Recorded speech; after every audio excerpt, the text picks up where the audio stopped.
میرے شہید والد کے بعد سندھ نے جو مجھے محبت دی ہے، جس طرح انہوں نے مجھے احترام دیا ہے، میں اپنا فرض سمجھتا ہوں کہ میں سندھ کے اندر سندھ کے امن کے لیے، سندھ کے استحکام کے لیے، دھرتی کے امن کے لیے، ملک کے استحکام کے لیے، اسلام کی ترویج اور اشاعت کے لیے، دین کی حفاظت کے لیے اپنا کردار ادا کر سکوں۔ پچھلے 50 سے 70 سالوں سے پاکستان کے اندر جو ایک قانون ختم نبوت کا پارلیمنٹ سے پاس ہوا، اس قانون کے بعد عالمی اداروں، عالمی حکومتوں، عالم کفر کو پیٹ میں مروڑ ہیں۔ وہ 70 سال سے چاہتے ہیں کہ یہ قانون ختم ہو جائے۔ اس سلسلے میں وہ پاکستان کے اندر عرصہ دراز سے کوششیں کر رہے ہیں۔ پنجاب کے اندر گستاخی کی گئی، KPK کے اندر گستاخی کی گئی، اور خیبر پختونخوا کے اندر گستاخی کی گئی، اور وہاں پر گستاخوں کو پولیس کے ہاتھوں، پولیس والوں نے، کسی مولوی نے ان کو قتل نہیں کیا، کسی پیر اور فقیر نے کہا، پولیس نے ان کو قتل کیا۔ لیکن میں سمجھتا ہوں کہ شاید عالمی قوتوں کو اس چیز کا احساس ہوا کہ اس حوالے سے ابھی پنجاب موزون نہیں ہے، اس حوالے سے ابھی خیبر پختونخوا اور بلوچستان موزون نہیں ہے، سندھ کا رخ کیا جائے۔ سندھ پیار کی، محبت کی، مذہبی رواداری کی، مسلکی رواداری کی دھرتی رہی ہے۔ یہاں مذہبی مسلکی لوگوں نے آگ بجھانے میں کردار ادا کیا ہے۔ یہاں پر مذہبی لوگوں نے، دیوبندیوں نے امام بارگاہوں میں جا کر آگ بجھائی ہے، مندروں میں جا کر آگ بجھائی ہے، اور لال شہباز قلندر کی نگری میں جا کر آگ بجھائی ہے۔ اپنے بڑوں کے جنازے اٹھا کر ہم نے آگ بجھائی ہے۔ پھر کیوں کر پہلی مرتبہ سندھ میں رسالت مآب صلی اللہ علیہ وسلم کے شان میں گستاخی کا عمل کیا گیا؟ عمل ہوا، اس پہ رد عمل مولوی نے نہیں دیا، اس پہ حافظ قرآن نے نہیں دیا، پیر اور فقیر اور ذاکر اور زوار نے نہیں دیا، انہوں نے پکڑا اور پولیس کے حوالے کیا۔ اور پنجاب کی طرح، خیبر پختونخوا اور بلوچستان کی طرح وہ پولیس کے ہاتھوں مارا گیا۔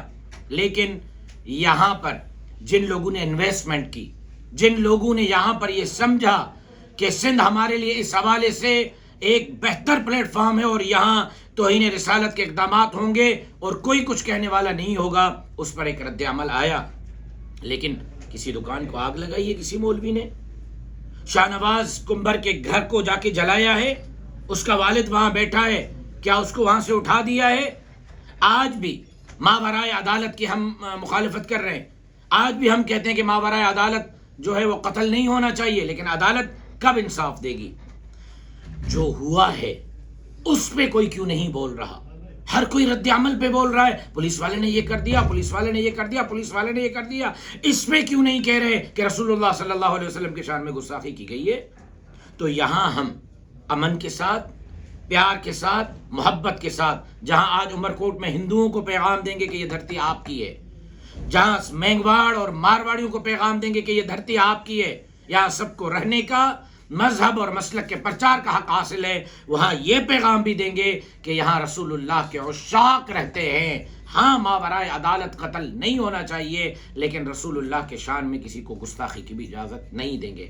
آج میں امن کا پیغام بھی لے کر جا رہا ہوں، امن کا دائی بن کے جا رہا ہوں، تو اس کے ساتھ ساتھ ختم نبوت کا چوکیدار بن کے جا رہا ہوں، اور رسول اللہ صلی اللہ علیہ وسلم کی عزت اور ناموس کی پہرے داری کے لیے جا رہا ہوں۔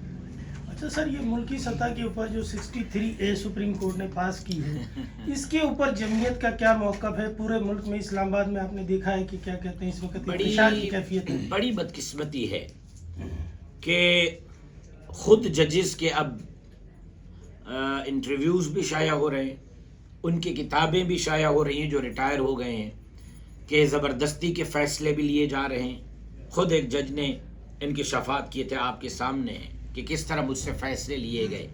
عدلیہ ملک کے اندر احترام کا نشان ہے، لیکن ججوں کے کردار کی وجہ سے اس وقت عدلیہ سوالیہ نشان بن رہی ہے کہ یہ فلاں جماعت کا حامی، یہ فلاں جماعت کا مخالف، یہ ہوگا تو میرا اقتدار ہوگا، یہ نہیں ہوگا تو میرا اقتدار نہیں ہوگا. اس لیے تو جمعیت علماء ایکسٹینشن کے بجائے، جمعیت علماء عمر میں اضافے کے بجائے عدالتی اصلاحات کی بات کر رہی ہے کہ عدالت کے اندر اصلاحات ہونی چاہیے. کبھی کون سے فیصلے، کبھی کون سے فیصلے، کبھی کون سے فیصلے، اس فیصلے سے کس کو فائدہ ہوگا، اس فیصلے سے کس کو فائدہ ہوگا، اس سے نقصان ہو رہا ہے. پہلا بھی فیصلہ عدلیہ کا تھا، وہ فیصلہ درست تھا یا اب فیصلہ ہوا یہ درست ہے؟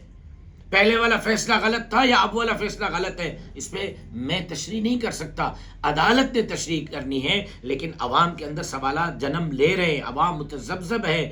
یقیناً عوامی تشویش کو دور کرنے کے لیے میں سمجھتا ہوں کہ جمعیت علماء اسلام کے آئیڈیے پہ سب کو آنا ہوگا، مولانا فضل الرحمان صاحب کے آئیڈیے پہ سب کو آنا ہوگا کہ عدالت کے اندر اصلاحات کریں، ایسا نظام دیں کہ انصاف سب کے لیے برابر ہو، نظام سب کے لیے برابر ہو. سر عدالت کا یہ جو ہارس ٹریڈنگ کو لیگل قرار دینے کا جو ہے فیصلہ، سر اس پہ جمعیت کا کیا موقف ہے؟ وہ اس کو ٹھیک سمجھتی ہے یا غلط؟ نہ ہم نے پہلے کبھی ہارس ٹریڈنگ کی ہے، نہ آگے ہم نے کرنی ہے.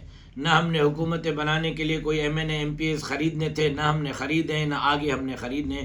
یہ ہمارا سر درد نہیں ہے. ہمارا سر درد یہ کہ ملک بہتر ہو، جس کے لیے ہم محنت کر رہے ہیں اور اپنی جدوجہد جاری رکھیں گے. اور آئینی ترامیم جو سر اس وقت لائی جا رہی ہیں، اس کے اوپر جمعیت علماء اسلام جو ہے وہ اپنا کیا دو ٹوک یا واضح موقف رکھتی ہے؟ دو ٹوک اور واضح موقف یہ ہے کہ عدالت کے اندر اصلاحات کی ضرورت ہے. یہ بات قابل بحث ہے کہ اگر سیشن کورٹ موجود ہے، اے ٹی سی کورٹ موجود ہے، ڈسٹرکٹ کورٹ موجود ہے، ہائی کورٹ موجود ہے، سپریم کورٹ موجود ہے، فیڈرل شریعہ کورٹ موجود ہے، ایک اور اگر آئینی عدالت آ جائے تو کون سا آسمان گرتا ہے؟ کون سا حرج ہے اس میں؟ ہاں وہ متفقہ ہونی چاہیے، جس کے لیے مولانا فضل الرحمان سب کوشش کر رہے ہیں کہ پی ٹی آئی بھی آن بورڈ ہو، پیپلز پارٹی بھی آن بورڈ ہو، حکومت بھی آن بورڈ ہو، سب جماعتیں آن بورڈ ہو، تاکہ جو آئینی عدالت بنے اس پر کسی کو اعتراضات نہ ہو. اس کے لیے ہم فضا بنا رہے ہیں اور میں پر امید ہوں کہ مولانا فضل الرحمان صاحب کے آئیڈیا کو انشاءاللہ سب قبول کریں گے. سر آپ سمجھتے ہیں کہ 63A جو پاس کی گئی ہے، یہ پارلیمنٹ میں جو آئینی ترامیم لائی جائیں گی اس کی راہ ہموار کرنے کے لیے اس کو جو ہے پاس کیا گیا ہے، تو جمعیت پارلیمنٹ میں کیا کرے گی؟ مخالفت کرے گی یا اس کی حمایت کرے گی؟ عدلیہ تو کہتی ہے کہ ہم آئین کے پابند ہیں. چیف جسٹس صاحب کا واضح موقف تھا پارلیمنٹ کے اندر کتاب ہاتھ میں لے کر کہ میں اس قانون آئین کا پاسدار رہوں گا، تو اس پہ مزید تشریح وہی کر سکتے ہیں، میں تو اس پہ کوئی تشریح نہیں کر سکتا. سر میڈیا میں اس وقت مولانا صاحب اس آئینی ترامیم کے حوالے سے سب سے زیادہ ہائی لائٹ ہیں جی کہ ان کی وہ سب سے بڑی اس وقت پارلیمنٹ میں رکاوٹ ہے اس کی جی آئینی ترامیم کی. تو آپ اس پہ اپنا کوئی واضح موقف دیر آیت درست آیت. پبلک میں مولانا صاحب سب سے پہلے واضح تھے. پاکستان کے سب سے مضبوط لیڈر مولانا فضل الرحمان ہیں.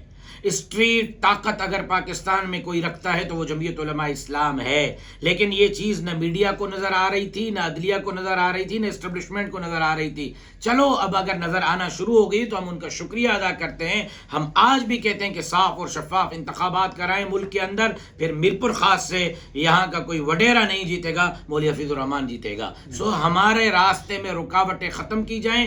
آج بھی پاکستان کی سب سے طاقتور ترین کوئی جماعت عوامی طور پر ہے تو اس کا نام جمعیت علماء اسلام ہے. بہت شکریہ.